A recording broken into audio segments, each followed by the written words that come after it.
When I saw this car, the Power Craze Safari Racer, for only $20 at Costco, I took a very hard look at it. I picked up the box, read the features, put it down, and then I immediately turned around and grabbed it to purchase. For a 1/24th scale RC car, it has extremely impressive features, or at least that's what you're led to believe when you look at the box. I've had a chance to play with the car, and I wanted to summarize my thoughts about it in this video. So let's take a look at the package and go through the many features that this car claims to have. Proportional speed control with lightning fast acceleration. So this one is mostly true. When you pull on the throttle, you can hold specific speeds. The lightning fast acceleration, however, is somewhat of an exaggeration because, as you can see, this basically has a toothbrush motor in it. It's still quicker than I would expect it to be though, so I give this one a pass. Proportional steering control. This is true. Impressively enough, you can fully actuate the steering servo. Cheaper RC cars I've played with before have just left or right when you turn the wheel, sort of like an on-off switch, but this car has full control of the steering, which is extremely impressive in this packaging and price range. Rear-wheel drive with performance off-road tires.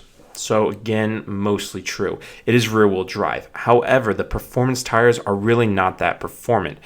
They're more plastic than rubber, and I found that on indoor surfaces like hardwood or tile, it's extremely easy to lose traction. Trying to do a full speed run in the house, it's just not going to happen because the tires don't have enough grip at high speed and you're going to spin out.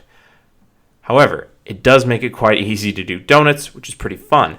Now, if you go outside, the tires do perform a lot better. Rough surfaces like concrete and asphalt give it more traction for the tires to hold on, and going full speed is not an issue. But that's on-road driving. So off-road is a bit challenging since it's such a small package and the motor and wheel combo just don't provide a lot of power to overcome tough terrain. Grass is basically impossible and gravel is a struggle. So I would really suggest parking lots or indoor driving only for this car. Performance shocks for off-road action. This is 100% BS. First of all, this car doesn't have shocks. A shock is a piston in a sealed tube filled with gas or liquid to absorb energy. This has no such thing. This was by far the most unbelievable item on the packaging, and it's a big reason why I purchased this, since I wanted to see how they got shocks into a $20 RC car. The simple answer is that they didn't. Instead, the rear of the vehicle has a springboard design where the rear frame is flexible and connects to the rear axle via springs. This is a pretty clever solution for the price, and while it's barely suspension, it works. However, the front doesn't even offer this level of technology. The wheels are simply attached to the frame, and there's a very small and extremely compressed spring riding on a pin for the suspension, and I'm putting that in quotations since I don't consider that suspension. Real working headlights and taillights. This is true, and in fact, one of the best features on this car. I know that sounds silly, but working lights makes a huge difference in the fun factor. You can now take this car out at nighttime or in a poorly lit portion of your home, and it provides a lot of light and a great amount of realism. I love this feature, and this is something you don't even get on $500 RC cars as standard, so at $20, I'm very impressed. I think this should become standard on more vehicles. Impact resistant material. So it's pretty hard to flip this car, but I've done it a few times already.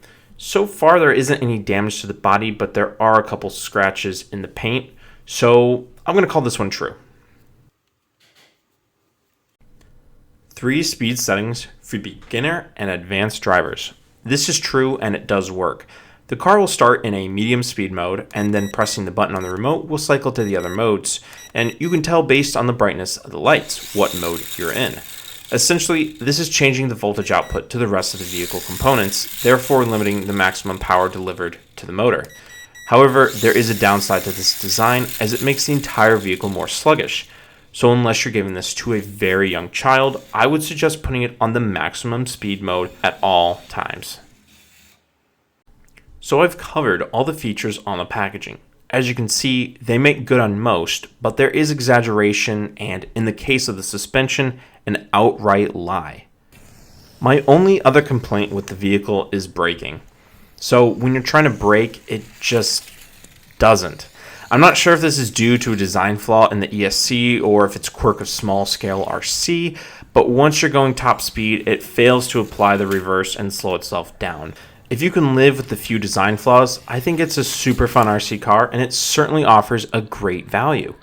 I'm going to look into modifying the wheels and tires, so if you're interested, make sure to subscribe so you get notified about that video. Thanks for watching.